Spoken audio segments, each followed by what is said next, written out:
سورۃ الفرقان آیت نمبر 73۔ اعوذ باللہ من الشیطان الرجیم،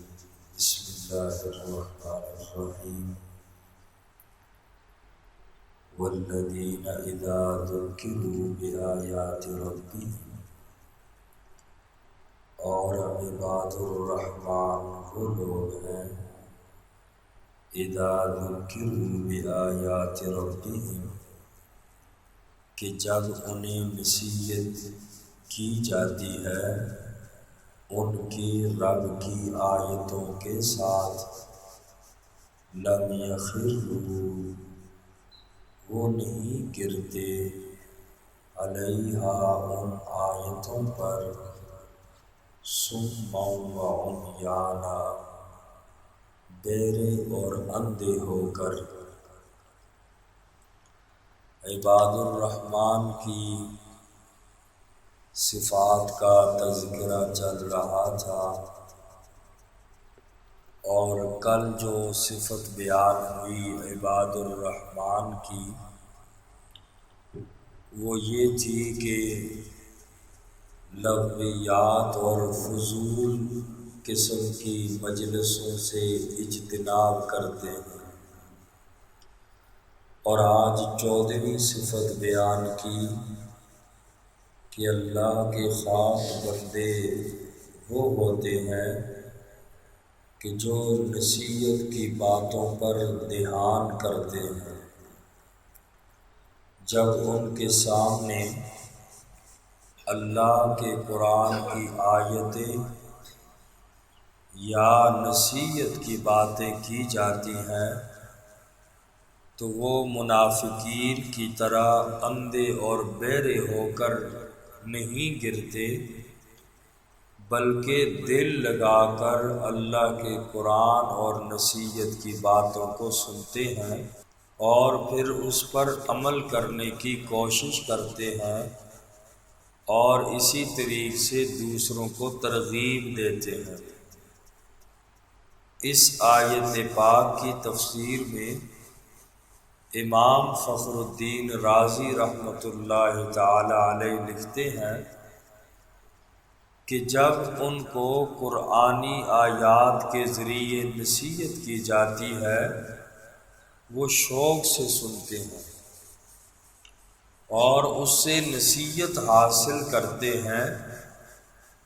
دوسری جگہ قرآن کریم میں فرمایا، ایمان والوں کی صفات بیان کرتے ہوئے فرمایا، وَإِذَا تُلِيَتْ عَلَيْهِمْ آيَاتُهُ زَادَتْهُمْ ایمانا، کہ جب بھی قرآن کریم کی آیتیں ایمان والوں پر تلاوت کی جاتی ہیں تو سننے والوں کے ایمان زیادہ ہو جاتے ہیں۔ بہرحال نصیحت قبول کرنا یہی عقل کا تقاضا ہے کہ جو اچھی بات ہو، اور قرآن سے اچھی بات کس کی ہو سکتی ہے؟ عقل کا تقاضا یہی ہے کہ نصیحت کی بات کو، اچھی باتوں کو قبول کیا جائے۔ قرآن کریم میں کئی جگہ ارشاد ہے، وَمَا يَذَّكَّرُ إِلَّا أُولُو الْأَلْبَابِ، نصیحت حاصل قرآن سے وہی لوگ کرتے ہیں عقل والے ہوتے ہیں۔ جو سمجھدار لوگ ہوتے ہیں وہی لوگ قرآن کے قریب بھی ہوتے ہیں، اور وہی لوگ قرآن کریم کی آیات سے نصیحت بھی حاصل کرتے ہیں جو عقل مند اور سمجھدار ہوتے ہیں۔ اس کے برخلاف اسلام دشمنوں کا یہ وتیرہ رہا ہے کہ وہ قرآن کو سنتے ہی نہیں۔ اللہ کے نبی صلی اللہ علیہ وسلم جب قرآن پڑھا کرتے یہ لوگ کانوں میں انگلیاں ڈال دیتے تھے تاکہ قرآن کریم کی آواز ہمارے کانوں میں نہ پڑے۔ تو اسلام دشمن کا یہی وتیرہ رہا کہ مسلمان کو قرآن سے دور کرو، اور کافر لوگ مشرک لوگ اگر قرآن سنتے بھی اللہ کے نبی صلی اللہ علیہ وسلم کا تو طلب سے نہیں سنا کرتے تھے، ان کی غرض فاسد ہوتی تھی، اور وہ اس بنا پر سنتے تھے کہ ہمیں قرآن میں کوئی ویک پوائنٹ مل جائے، کمزور بات مل جائے، ہم لے کر اس کا پروپیگنڈا کریں۔ تو جو لوگ جان بوجھ کر نصیحت کی باتوں سے اندھے اور بہرے بنے رہتے ہیں، یہ کافر اور مشرک ہوتے ہیں کہ ضد کی وجہ سے حق بات کا پتہ بھی چلتا ہے، لیکن بس ضد اور عناد کی وجہ سے حق بات کو نہیں مانتے، حق بات سے اعراض کرتے ہیں۔ علماء یہود و نصارہ ان لوگوں کو ایسے معلوم تھا نبی کریم صلی اللہ علیہ وسلم کی صفات مبارک کا، فرمایا کہ یہ علماء یہود اور نصارہ کے نبی پاک کو ایسے پہچانتے تھے جیسے لوگ اپنی اولاد کو پہچانتے ہیں، لیکن اس کے باوجود بھی انہوں نے اللہ کے نبی صلی اللہ علیہ وسلم کے ہاتھ پہ کلمہ نہیں پڑھا۔ وجہ کیا تھی؟ سب کچھ ان کو معلوم تھا کہ یہ سچے اور برحق نبی ہیں، لیکن ضد اور عناد کی وجہ سے، ہٹ درمی کی وجہ سے حق بات سے اندھے اور بہرے بنے رہے۔